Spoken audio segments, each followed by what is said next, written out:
और कहते हैं कि सारे ब्रजवासी जिस समय गिरिराज जी के भीतर थे, ठाकुर जी तो गिरिराज उठाए और सारे ब्रजवासी तो नाच कूद रहे, लेकिन यशोदा मैया को पीड़ा हो रही कि मेरो लाला थक गए हो, मेरो लाला थक गए हो, बाकी पैरन में दर्द हुए होगे, 7 दिन आए गए, मेरो लाला खड़ो है कब को।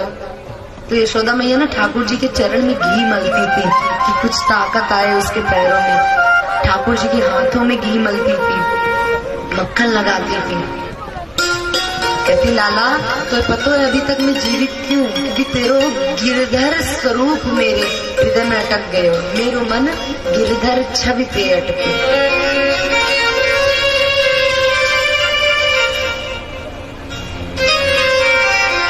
कहते हैं कि वही यशोदा मैया के उस हृदय का ये जो श्रीनाथ है हमारे पीछे, श्री गिरधर लाल, ये यशोदा मैया के हृदय के ठाकुर जी हैं जो वृंदावन में आकर के प्रकट हुए। यशोदा मैया के हृदय में ये चित्र था, श्री गिरधर लाल जो नीचे देख रहे थे। एक भाव ये भी है कि ठाकुर यशोदा मैया जब ठाकुर जी के चरणों में घी मलती ना, तो ठाकुर जी इसलिए हमारे नीचे देख रहे हैं, ठाकुर जी नीचे देख रहे हैं।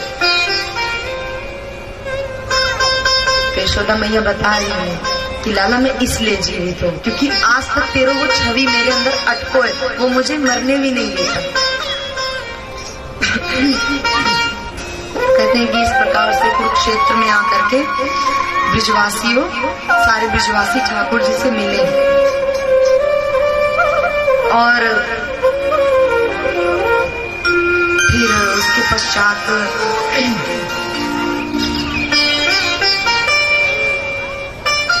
सुदामा चरित्र होता है।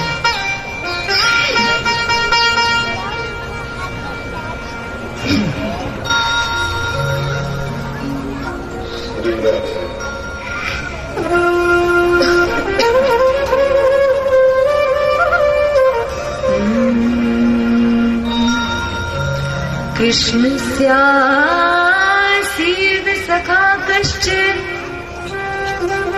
ब्राह्मणो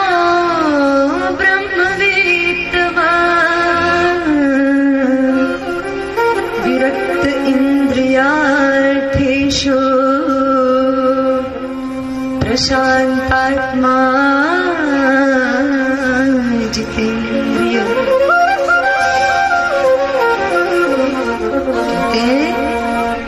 कृष्णस्यासीत् सखा कश्चित् ब्राह्मणो ब्रह्मवित्तमः विरक्त इंद्रियार्थेषु प्रशांतात्मा जितेन्द्रिय। अब देखो सुदामा जी जो थे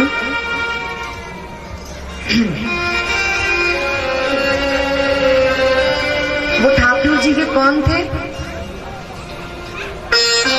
सखा थे। अब देखो सखा और मित्र में अंतर क्या है? अभी हम सखा और मित्र को एक ही भाव समझते हैं ना, सखा मित्र एक ही होता है, लेकिन सखा मित्र में बहुत जमीन आसमान का अंतर है। मित्र कौन? यदा कदा मिलती, मित्र जो कभी कभी मिले वो मित्र। सखा कौन? संग खेले, जो संग खा, संग सो, वो सखा है। तो सुदामा जी कौन थे? ठाकुर जी के कृष्णस्यासी सखा कश्चित् ब्राह्मणो ब्रह्म वित्तम।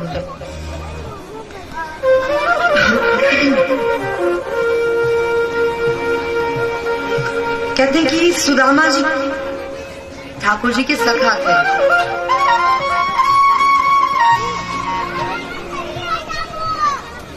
और देखिए ठाकुर जी नादा भक्ति में कहते हैं श्रवणम कीर्तनम विष्णु स्मरणम पाद सेवनम अर्चनम मंदिरम दास्यम सख्य आत्मनिवेदनम। कहते हैं कि इस नौधा भक्ति में जो 8वीं भक्ति है दास्यम, सुदामा जी दास जो दास्यम सख्य आत्मनिवेदनम 8वीं भक्ति सख्य, उसके श्रेष्ठ, उसमें सबसे ज्यादा श्रेष्ठता किसमें दी गई है कि सबसे बड़े सखा कौन है? जी के साथ सख्य भाव रखो। नौदा भक्ति में सख्य भक्ति आती है ना, सख्य, ठाकुर जी के साथ सखा बन के रहो। और उदाहरण दिया जाता है कैसे सखा बनो, सुदामा की तरह सखा बनो। प्रवर उसमें श्रेष्ठ ठाकुर, इस नौदा भक्ति के भीतर वो सख्य भक्ति सुदामा जी के भीतर थी। और कैसे थे सुदामा जी? विरक्त इंद्रियार्थेषु प्रशांतात्मा जितेंद्रिय। देखो, यदि आपको ठाकुर जी का सखा बनना है, प्योर वाला सखा, जिससे ठाकुर जी आपके साथ खेले, आपके साथ बातें करें, सब कुछ करे आपके साथ, जैसा कोई सखा करता है, तो आपके अंदर ये गुण होना चाहिए। कौन कौन सा? सुदामा जी के भीतर कौन सा वो गुण था? विरक्त इंद्रियार्थेषु प्रशांतात्मा जितेंद्रिय। विरक्त इंद्रिय मतलब पहला लक्षण था सुदामा जी के अंदर विरक्त इंद्रिय। अपने इंद्रियों से विरक्त थे। जीभ को भूख लगे तो भूख लगने पर सुदामा जी, जैसे हमारी जीभा रसगुल्ला खाने को मांगती है तो उनसे रसगुल्ला खिलाते हैं, ये सुदामा जी कैसे थे? अगर उनकी जीभ रसगुल्ला मांगती तो वो करेला खिलाते, मतलब अपनी इंद्रियों को अपने अधीन कर रखा था। मतलब इंद्रियां उन्हें नहीं नचाती थी, वो इंद्रियों को नचाते थे।